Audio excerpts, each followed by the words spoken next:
বিসমিল্লাহির রহমানির রহিম। আসসালামু আলাইকুম। আশা করি আপনারা সবাই ভালো আছেন। আমরাও আলহামদুলিল্লাহ আল্লাহর রহমত আর আপনাদের ভালোবাসা অনেক ভালো আছি। আজকে আপনাদের সামনে হাজির হয়েছি অসম্ভব মজার একটা মাংস রান্নার রেসিপি নিয়ে। তেল মশলা ছাড়াও যে মাংস রান্না এত সুস্বাদু হয় তা আমার আগে জানা ছিল না। এই রান্নাটা করার পর যখন স্বাদটা নিয়েছি আর এটা খেতে যে এত সুস্বাদু তাই আপনাদের সাথে শেয়ার না করে থাকতে পারলাম না। চলে আসলাম আপনাদের সাথে এই রেসিপিটি শেয়ার করার জন্য। এটি হচ্ছে পেশোয়ারি বিফ বা নামকিন রোস্ট। বিশেষ করে আফগান আর পেশোয়ারি এই রান্নাটা বেশি চলে, তবে বর্তমানে আমাদের বাংলাদেশেও এই রান্নাটা পছন্দনীয় একটা খাবার হয়ে গেছে। চলুন তাহলে দেখে নিই এই রান্নাটা করতে আমার কি কি লাগছে। এই মজাদার রান্নাটি তৈরি করতে আমি এখানে গরুর হাড় চর্বি সহ 1.5 কেজি পরিমাণ মাংস নিয়েছি। আর এই মাংসটা গরুর সামনের রান বা সিনার সাইডের সলিড মাংসটা, এটা দিয়েই এই রান্নাটা পারফেক্ট বা সুন্দর হয়। আর নিয়েছি গরুর পায়া বা নলি, কিছু হাড় আর গরুর চর্বি। এই রান্নাটা তৈরি করতে আসলে অথেন্টিক ভাবে দুম্বার চর্বিটা ব্যবহার করা হয়। আমি তো এখানে দুম্বার চর্বি পাবো না, তাই আমি এখানে গরুর চর্বিটাই ব্যবহার করেছি। চুলায় একটি হাঁড়ি বসিয়ে দিয়েছি আর এখানে দিয়েছি 1/2 কাপ পরিমাণ ঘি। এই ঘিটা আমার বাসায় তৈরি করা। এই ঘিয়ের মধ্যে এখন দিয়ে দিচ্ছি 1 মুঠ পরিমাণ পেঁয়াজ কুচি। এই পেঁয়াজটা জাস্ট ফ্লেভারের জন্যই দেওয়া, আর কিছুই না।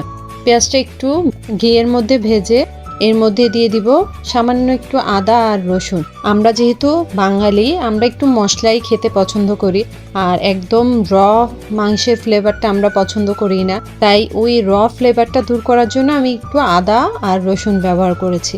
অথেন্টিক রান্নায় কিন্তু এই আদা রসুনটাও ব্যবহার হয় না, তবে আপনারা চাইলে এটা স্কিপ করতে পারেন, আর দিলে আপনাদের কাছেই ভালো লাগবে।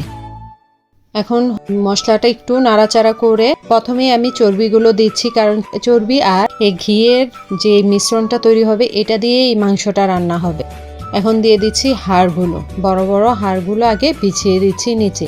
এভাবে যারা তেল মশলা অ্যাভয়েড করেন তাদের জন্য এই রান্নাটা একদম পারফেক্ট। আশা করব আপনাদের এই রেসিপিটি ভালো লাগবে। আর আসছে কোরবানি ঈদে অবশ্যই একবার হলো এই তেল মশলা ছাড়া পেশোয়ারি বিফ বা নামকিন রোস্ট রান্না করার চেষ্টা করবেন। রান্না করলে অবশ্যই নিরাশ হবেন না।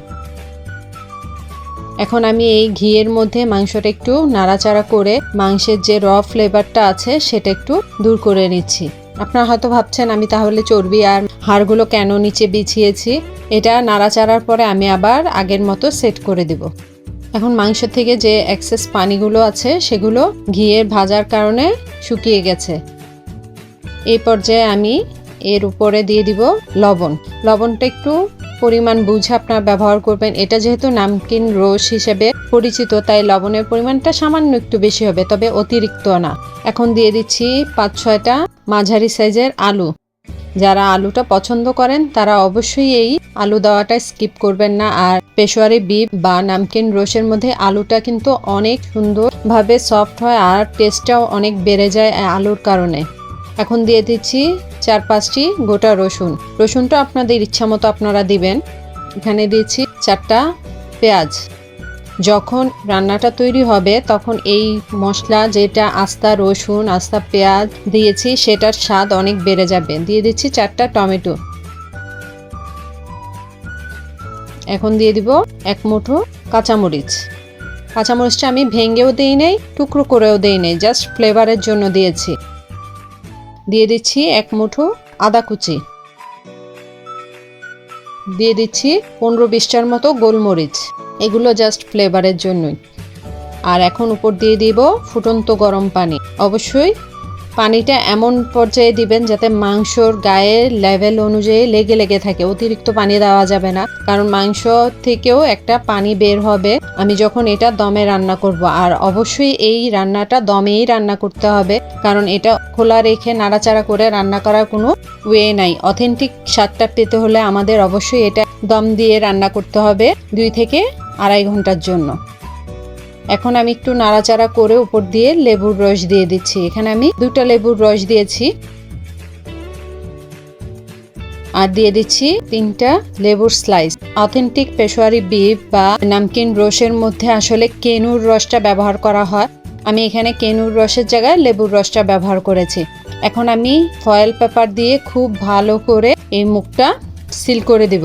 যদি আপনারা আটা দিয়ে সিল করতে চান সেক্ষেত্রে আপনারা আটা বা ময়দা দিয়েও সিল করতে পারেন, তবে অবশ্যই এটা পারফেক্টভাবে সিল করতে হবে।